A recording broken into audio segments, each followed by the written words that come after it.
আল্লাহ তাআলা মুহাম্মদুর রাসূলুল্লাহ এবং তার সাহাবীদের প্রশংসা করে আল্লাহ বলেন, লাকাদ কানা লাকুম ফীহিম উসওয়াতুন হাসানা। ও দুনিয়ার মানুষ, দুনিয়ার কোন নেতা নেত্রী, দুনিয়ার কোন ব্যক্তি, দুনিয়ার কোন দার্শনিক, কারো মধ্যে তোমাদের জন্য নাজাতের রাস্তা নাই, মুক্তির রাস্তা নাই। মুক্তির রাস্তা, নাজাতের রাস্তা, সফলতার রাস্তা একমাত্র মুহাম্মদুর রাসূলুল্লাহ এবং তার সাহাবীদের মধ্যে আছে। সুবহানাল্লাহ। রাসূলুল্লাহর মধ্যে এবং তার সাহাবীদের ভিতরে নাজাতের রাস্তা আছে, মুক্তির পথ আছে। সুতরাং পৃথিবীর মানুষের তৈরি করা আইন কানুন বিধান, পৃথিবীর মানুষের নেতা নেত্রীদের তাদের আদর্শ অনুসরণের ভিতরে মুসলমান জাতির জন্য কোনো মুক্তি, কোনো কল্যাণ নাই। স্কুল কলেজের বন্ধুরা, তোমরা আমার বন্ধু, তোমাদেরকে বলি, তোমরা রাস্তায় রাস্তায় দেওয়ালে দেওয়ালে লেখো আমরা অমুকের আদর্শের সৈনিক। ভাই ইকো অফ করেন, সাউন্ড ভিতরে ইকো দেন না। তোমরা দেওয়ালে দেওয়ালে লেখো আমরা অমুকের আদর্শের সৈনিক, অমুকের আদর্শের সৈনিক। আচ্ছা, যার আদর্শের সৈনিক হতে চাও তার ভিতর বাহির, গোপন, তারপরে সদর, আলো অন্ধকার, এগুলো কি যুবক বন্ধু তুমি জানো? তুমি জানো না, জানো না। অনেক নেতা আছেন, অনেক দার্শনিক ছিলেন, উপর দিয়ে ফিটফাট, কিন্তু ভিতরে সদরঘাট। সুতরাং মুহাম্মদ রাসূলুল্লাহ যার প্রকাশ্য বলে কিছু ছিল না, গোপন বলে কিছু ছিল না, আলো বলে কিছু ছিল না, অন্ধকার বলে কিছু ছিল না, সবটাই অনুকরণযোগ্য। এই জন্য পৃথিবীতে একজন মহামানব, পৃথিবীতে একজন নেতা, পৃথিবীতে একজন দার্শনিক, পৃথিবীতে একজন রিভুলার বলতে সাহস করে বলতে পেরেছে, ও আমার সাহাবীরা, ও আমার স্ত্রীরা, দিনের আলোতে আমাকে যা করতে দেখো, রাতের অন্ধকারে আমাকে যা করতে দেখো, প্রকাশ্যে আমাকে যা করতে দেখো, গোপনে আমাকে যা করতে দেখো, সব মানুষের কাছে খুলে খুলে বর্ণনা করে দাও। এটা পৃথিবীতে আর কেউ বলতে পারবে না। সুতরাং আসুন, আমাদের মুক্তির পথ রাসূলুল্লাহর পথ, আমাদের মুক্তির পথ সাহাবাদের পথ, তাদের অনুসরণ, তাদের অনুকরণ, তাদের জীবন আমাদেরকে মুক্তি দিতে পারে। না হলে মুক্তি হবে না।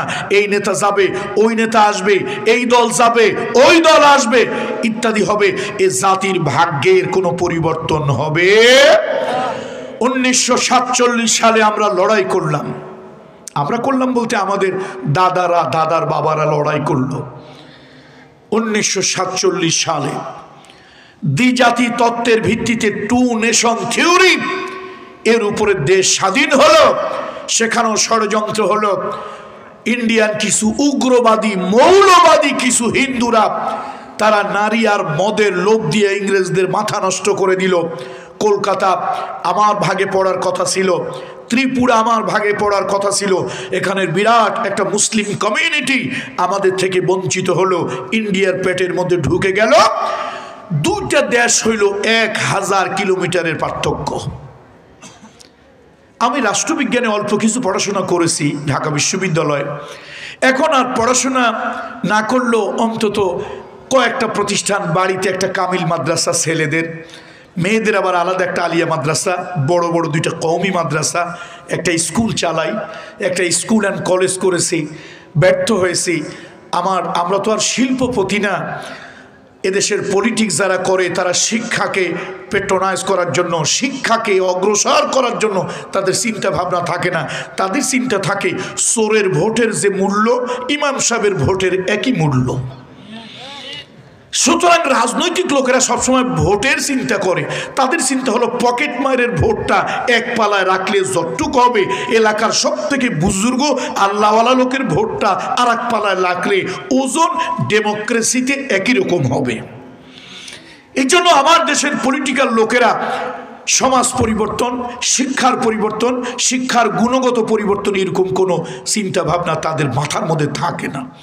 তো বলতেছিলাম ভাই, পড়াশোনা হয়তো করি না, কিন্তু অনেকগুলো এডুকেশনাল ইনস্টিটিউশন চালাই, কিছু তো খোঁজ খবর রাখি, কিছু তো দুনিয়া সম্পর্কে খোঁজ খবর রাখি। দেখেন পৃথিবীতে এইরকম কোথাও নাই দুইটা দেশ একটা দেশের সাথে আর একটা দেশে যাইতে মই দিয়া, সঙ্গ দিয়া, সিঁড়ি দিয়া, করিডোর দিয়া, টানেল দিয়া যাওয়ার কোনো রাস্তা নাই। দুইটা দেশের মধ্যে পার্থক্য হলো 1000 কিলোমিটার। আমার প্রশ্ন হলো কোন পাগলেরা এটা করলো? দুইটা দেশ জোড়া নাই, তালি নাই, কোনো কিছুর মধ্যে সংযোগ নাই, এই দুইটা দেশ একটা দেশ হইল কেমনে? ষড়যন্ত্র তো এখানে।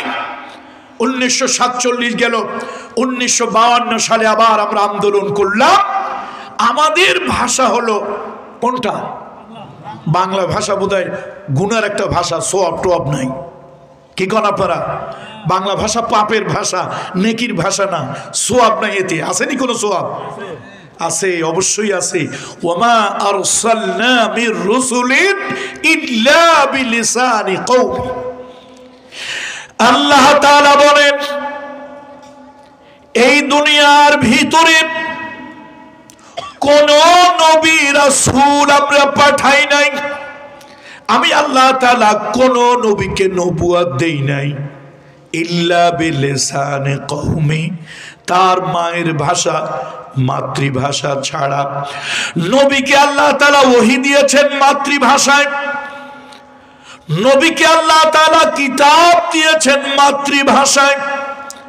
সুতরাং যত ভাষা, সব ভাষা আল্লাহর কাছে কবুল, সব মায়ের ভাষার মূল্য বেশি। এই জন্য আমরা আল্লাহর কাছে কান্নাকাটি নিজের ভাষায় করি। কথা ঠিক কিনা বলুন?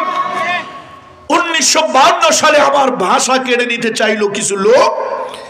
আমরা তাদের বিরুদ্ধে আন্দোলন করে বুকের তাজা রক্ত দিয়া, শাহাদাতের নজরানা দিয়া আমাদের ভাষা আমরা ধরে রাখলাম। দেশ কিন্তু শোষণ বঞ্চনা মুক্ত হয় নাই।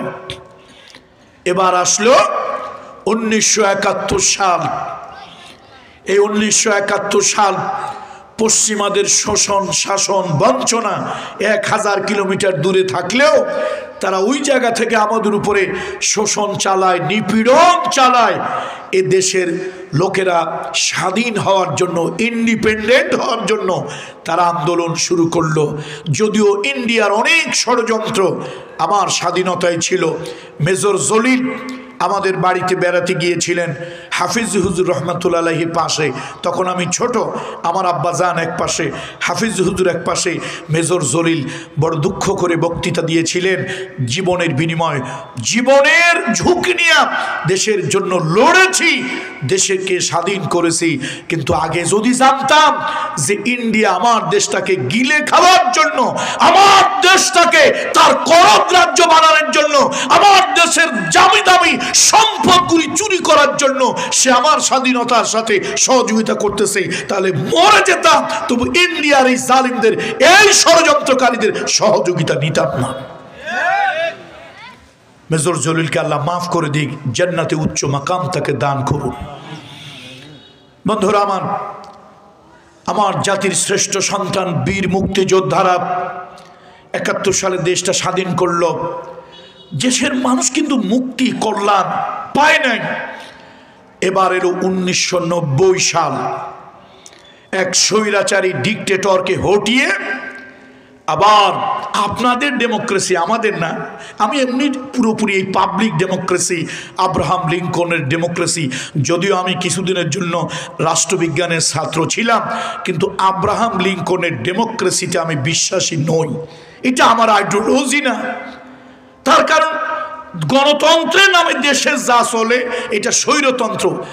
কিছু আপনি যা বলবেন এটা রাইট, আমি যা বলবো এটা রং। আপনি যা বলবেন তা শুদ্ধ, আমি যা বলবো তা ভুল। আপনি যা বলবেন তা সঠিক, আমি যা বলবো তা বেঠিক।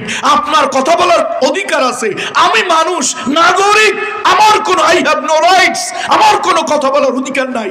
এর নাম যদি হয় ডেমোক্রেসি, এর নাম যদি হয় গণতন্ত্র, সেই গণতন্ত্রকে জুতা দিয়া, ঝাঁটা দিয়া, পিছা দিয়া, পিটাইয়া বঙ্গোপসাগরে নিক্ষেপ করি।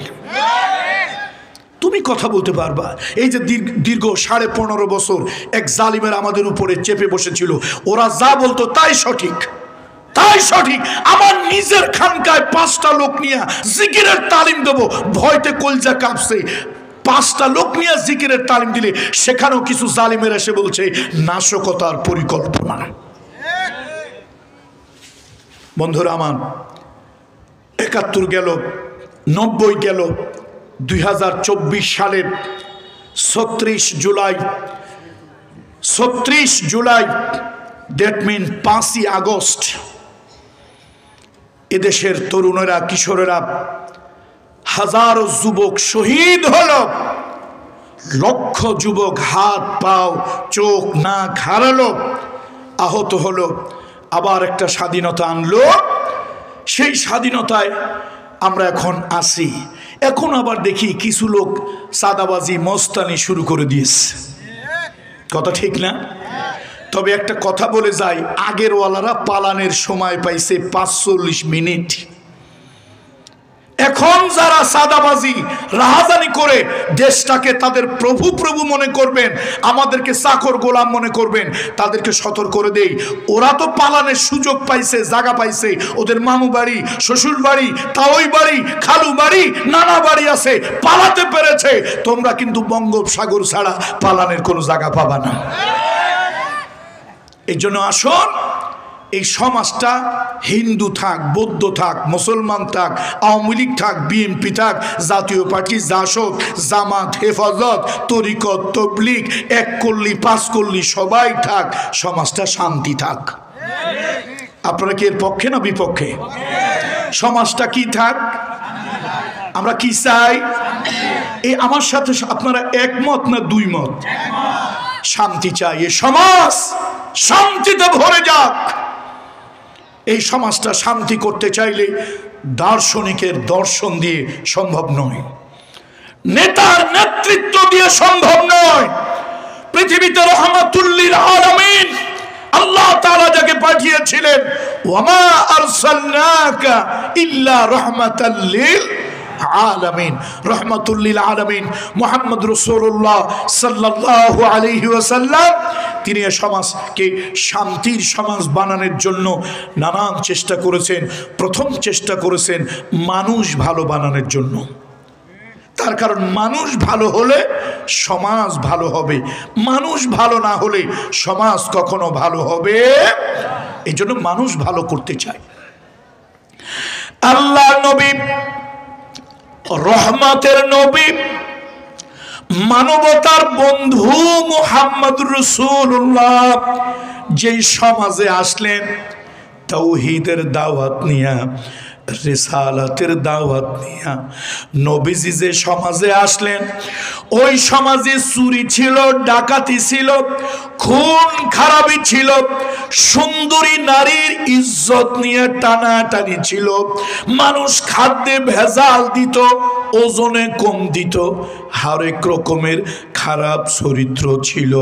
মুহাম্মাদুর রাসূলুল্লাহ সাল্লাল্লাহু আলাইহি ওয়াসাল্লাম মানুষ পাল্টানোর জন্য প্রথম আল্লাহর ভয় দিলেন, মৃত্যুর ভয় দিলেন, পরকালের ভয় দিলেন, জাহান্নামের ভয় দিলেন। এ জীবন জীবন নয়, এই জীবনের পরে আরেকটা জীবন আছে। এই জীবনের হিসাব ওই জীবনে দেওয়া লাগবে, এই জীবনের হিসাব ওই জীবনে দেওয়া লাগবে। এই অনুভূতি মানুষের ভিতরে যখন ঢুকে গেল, চোর চুরি ছেড়ে দিল, ডাকাত ডাকাতি ছেড়ে দিল, ধর্ষণকারী ধর্ষণ ছেড়ে দিল, সমাজটা ভালো সমাজ হয়ে গেল, ভালো সমাজ, শান্তির সমাজ হয়ে গেল। একদিন একটা লোক একটা বিধবা নারীর ঘরের সামনে অস্ত্র নিয়ে দাঁড়িয়ে আছে।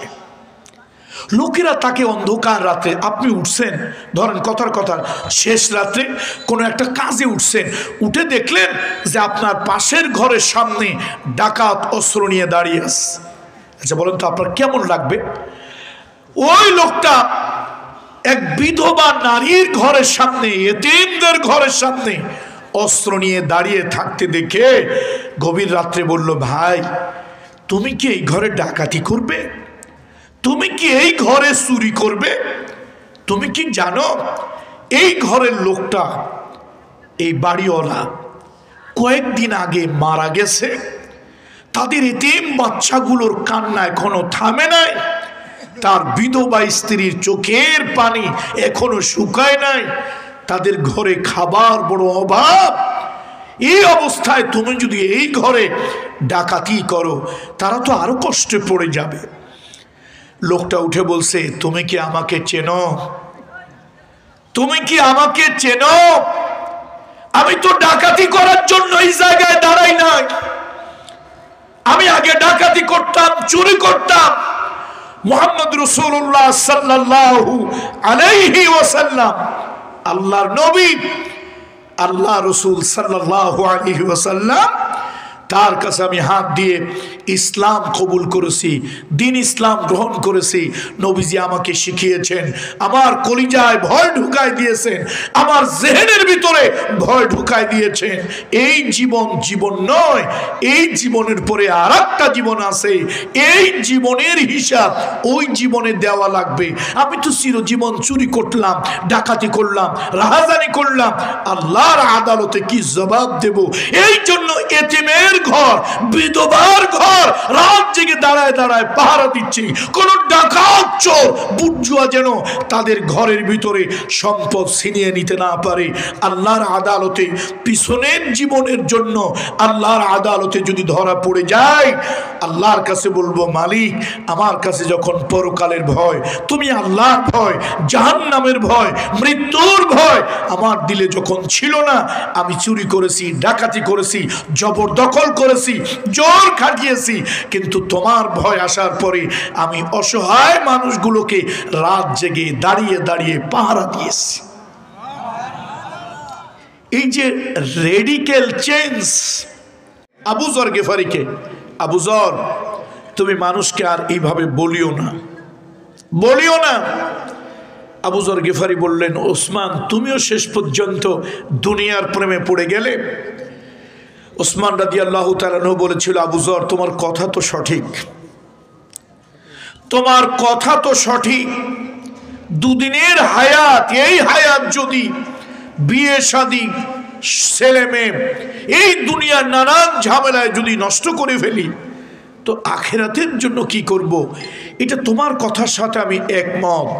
কিন্তু সবাই যদি আমরা ঘর সংসার সমাজ ছেড়ে যার যার জঙ্গলে পাহাড়ে পর্বতে চলে যাই, এই দেশটা সমাজটা নষ্ট হয়ে যাবে।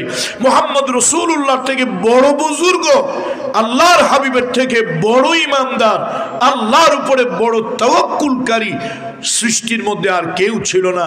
সে মুহাম্মদ রাসূলুল্লাহ সাল্লাল্লাহু আলাইহি সাল্লাম। তিনিও সমাজে বাস করেছেন, বিয়ে শাদী করেছেন, বাচ্চা কাচ্চা হয়েছে, দেশ জাতি সমাজের নেতৃত্ব দিয়েছেন। আবু যর, আল্লাহর হাবিব যদি এগুলি না করতেন, আমি তোমার সাথে হাত ধরে জঙ্গলে পাহাড়ে চলে যেতাম, এই সমাজে আর থাকতাম না। সুতরাং সমাজটা একেবারে ত্যাগ করা যাবে না। তো হিলফুল ফুজুল, এটা আমাদের দেশে নামটা পরিচিত, কিন্তু আমরা অনেকেই এর ব্যাপারে জানি না। হিলফুল ফুজুল মুহাম্মদ রাসূলুল্লাহ সাল্লাল্লাহু আলাইহি ওয়াসাল্লাম যখন তিনি টিন এইজার, এখন নতুন জানে কি বলে, জেন জি, এই যে 2024 সালের 36 জুলাই যারা আবার নতুন করে দেশ স্বাধীন করলো, এই জেনারেশনকে কি বলে? জেনারেশন জি, জেন জি বলে সংক্ষেপে। মুহাম্মদ রাসূলুল্লাহ সাল্লাল্লাহু আলাইহি ওয়াসাল্লাম তৎকালীন সময় এরকম একটা জেনারেশন নবীজি ছিলেন। তিনি দেখেন সমাজে মারামারি, কাটাকাটি, হানাহানি, হিংসা, হত্যা ইত্যাদি দেখে তার হৃদয় কেঁদে উঠল। তিনি চিন্তা করলেন, এই অশান্ত সমাজকে শান্ত বানাতে হবে, অহেতুক রক্ত ঝরানো বন্ধ করতে হবে। মুহাম্মদ রাসূলুল্লাহ সাল্লাল্লাহু আলাইহি ওয়াসাল্লাম তার সমবয়সী লোকদেরকে নিয়ে একটি সংগঠন করেছিলেন, হিলফুল ফুজুল বা ফজলদের অঙ্গীকার। হলফ নিয়েছিলেন, নিজেরা কোনো অনৈতিক কাজ করব না, রক্তারক্তি করব না, মারামারি করব না, কাটাকাটি করব না, হানাহানি করব না, অন্যদেরকেও মারামারি রক্তারক্তি কাটাকাটি করতে সাহায্য করব না। তো আজকে আমি জনউপস্থিতি যাই হোক, আমি খুশি এই জন্য যে হিলফুল ফুজুল যুব সংঘের উদ্যোগে আয়োজিত আজকের এই মাহফিলটা আমি আসতে পেরেছি। তো মুহাম্মদ রাসূলুল্লাহ সাল্লাল্লাহু আলাইহি ওয়াসাল্লামের জীবন দর্শন, রাসূলুল্লাহর জীবন চরিত্র থেকে কিছু কথা আপনাদের সামনে তুলে ধরার জন্য আমি কালামুল্লাহ শরীফের সূরা মুমতাহিনা এই সূরা থেকে 6 নম্বর আয়াতে কারিমা আমি আপনাদের সামনে তেলাওয়াত করেছি। এখান থেকে অল্প কিছু কথা আপনাদের সামনে তুলে ধরব। আল্লাহ তাআলা মুহাম্মদ রাসূলুল্লাহ সাল্লাল্লাহু আলাইহি ওয়াসাল্লামের জীবনের মধ্যে আমাদের জন্য আদর্শ আল্লাহ তাআলা রেখেছেন, বলুন আলহামদুলিল্লাহ। এই পৃথিবীতে যত যাই বলুন না কেন, যাকেই বলুন, পৃথিবীর মানুষের মুক্তির একমাত্র পথ, নাজাতের একমাত্র রাস্তা, নাজাতের একমাত্র ঠিকানা মুহাম্মদ রাসূলুল্লাহ সাল্লাল্লাহু আলাইহি ওয়াসাল্লাম। আল্লাহ নবীর সেই জীবন দর্শন থেকে, জীবন চরিত্র থেকে অল্প কিছু কথা আমি এই জন্য, খুব কঠিন কথা বলবো না, শক্ত কথা বলবো না, এই জন্য যেহেতু আশেপাশে মহিলারা আছেন, মা বোনরা আছেন, তারপরে স্কুল কলেজগামী আমাদের যুব সমাজ আছে, তাদের জন্য একটু বুঝে আসে, উপকারে আসে, সেই জন্য আল্লাহর মেহেরবানি আমি এই সূরা থেকে কালামুল্লাহ শরীফের সূরা মুমতাহিনা এই সূরার 6 নম্বর আয়াতে কারিমা আমি আপনাদের সামনে তেলাওয়াত করেছি। আল্লাহ তাআলা কি বলছেন শুনুন। আল্লাহ তাআলা বলেন, লাকাদ কানা লাকুম ফীহিম উসওয়াতুন হাসানাতুন লিমান কানা ইয়ারজুল্লাহা ওয়াল ইয়াউমাল আখির ومن يتولى فإن الله هو الغني الحميد।